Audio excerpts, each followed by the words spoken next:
નમસ્કાર દર્શક મિત્રો, સ્કાયનેટ મીડિયામાં આપનું સ્વાગત છે।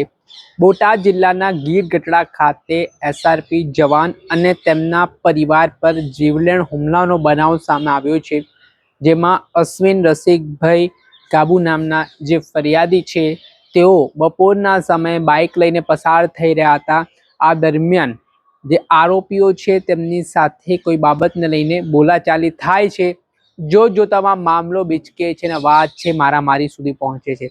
આ ઘટનાના સંદર્ભમાં જ એસઆરપી જવાન છે અશ્વિન રસિકભાઈ તેમણે સ્થાનિક પોલીસ ઇન્સ્પેક્ટરનો પણ સંપર્ક કર્યો હતો ને આમાં જે 3 આરોપીઓ છે તેમની સામે કડકમાં કડક કાર્યવાહીની માંગ પણ કરી હતી, છતાં પણ આ મામલે કોઈ કાર્યવાહી ન થતા અંતે તેઓ જે સામાજિક આગેવાન છે મયુર જમોડ તેમની સાથે બોટાદ પોલીસ વડાની કચેરીએ પહોંચ્યા હતા ને લેખિતમાં રજૂઆત કરવામાં આવી છે ને આજે સ્થાનિક પોલીસ અધિકારીની બેદરકારી સામે આવી રહી છે, તેમાં પીડિત પરિવારનો એવો આરોપ છે કે સ્થાનિક પોલીસ આરોપીઓને છાવરી રહી છે। આ બાબતના સંદર્ભમાં યોગ્ય અને નિષ્પક્ષ તપાસ કરવામાં આવે તે પ્રકારની માંગ પણ ઉઠી છે।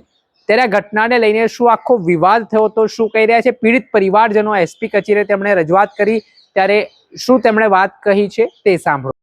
આપનું નામ? મારું નામ રસિકભાઈ શિવાભાઈ ગાબુ। રસિકભાઈ, શું ઘટના બની હતી? કે વાડીએથી માલઢોરને નીણ નાખીને આવતો હતો, ત્યાં વાડીએના ગેટ પાછળ ભાઈ ગાડીની પાછળ હૂતો અને ત્યાં રસ્તામાં હૂતો હતો, આડી મૂકીએ અને હું સકડો લઈને આવતો હતો। ત્યાં મને કીધું, મેં કે ભાઈ ગાડી લઈ લે, કાંઈ એને ભાઈએ ગાડી લીધી નહીં।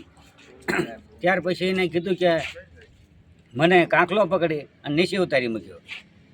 નીચે ઉતાર્યા પછી ત્યાં મારા દીકરા સાંભળી ગયા, તેને કીધું તો એ આવ્યો, ત્યાં એને તરત પાઇપનો ઘા કર્યો રત્નાભાઈએ। શું તમારી માંગ? અમારી માંગ એક છે, મારે પોલીસ રક્ષણ જોઈએ। તમને ધમકી પણ આપવામાં આવી હતી, શું છે કે તમને ધમકી એક આપવાની આવી કે હવે પછી જો ક્યાંય આગળ ગયો તો મારી નાખવામાં આવશે।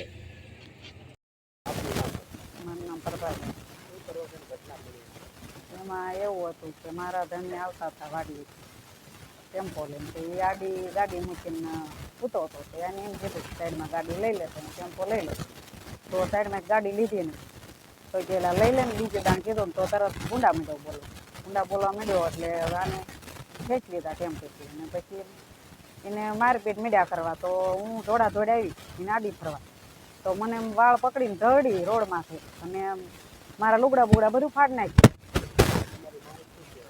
મારી માંગ એ છે કે મારો દીકરો પોલીસ ઓફિસર હોવા છતાં જો અમારી માથે આવું થાય તો બીજાની માથે શું ન થાય, આમ તો કાર્યવાહી કાંઈ કેમ થતી નથી, અને મારા દીકરાને પોલીસ ઓફિસર હોવા છતાં માર્યો તો અમારે ન્યાય જોવો। રોલિંગ, આપનો પરિચય? મયુરભાઈ જમોડ, જય માનદાતા ગ્રુપ, બોટાદ જિલ્લા પ્રમુખ। આજે એસપી કચેરી આપ આવ્યા છો, શા માટે આવ્યા છો? ગઢડા તાલુકાના ગાળા ગામની અંદર રસિકભાઈ શિવાભાઈ ગાબુ, એમનો પરિવાર અને એમના દીકરા શ્રી એસઆરપીમાં નોકરી કરે છે।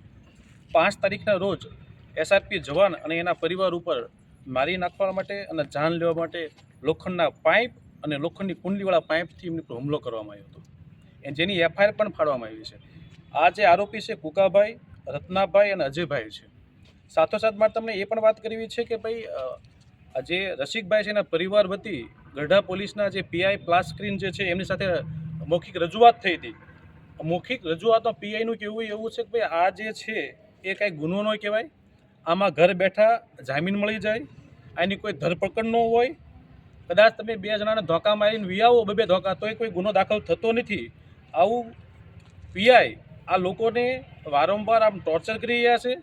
અમને તો એવું માનીએ છીએ કે પોલીસ અને આરોપીનો હું સાઠગાંઠ છે, અને હું પોલીસ જે છે ગઢડા પોલીસ એ વાટ જોઈ રહી છે કે ભાઈ ગાળા ગામની અંદર 307 ને 302ની કલમ દાખલ થાય। ગઈકાલે રાત્રે રસિકભાઈ એમના ઘરેથી કંઈક બહાર જતા હતા, ત્યાં પેલો કુકાભાઈ કરીને અજયભાઈ કરીને ગાડી લઈને ત્યાં નીકળે છે ને મારી નાખવાની એના પરિવારને, એસઆરપી જવાનને મારી નાખવાની ચોખ્ખી ધમકી આપી રહ્યો છે। આપની માંગ શું છે?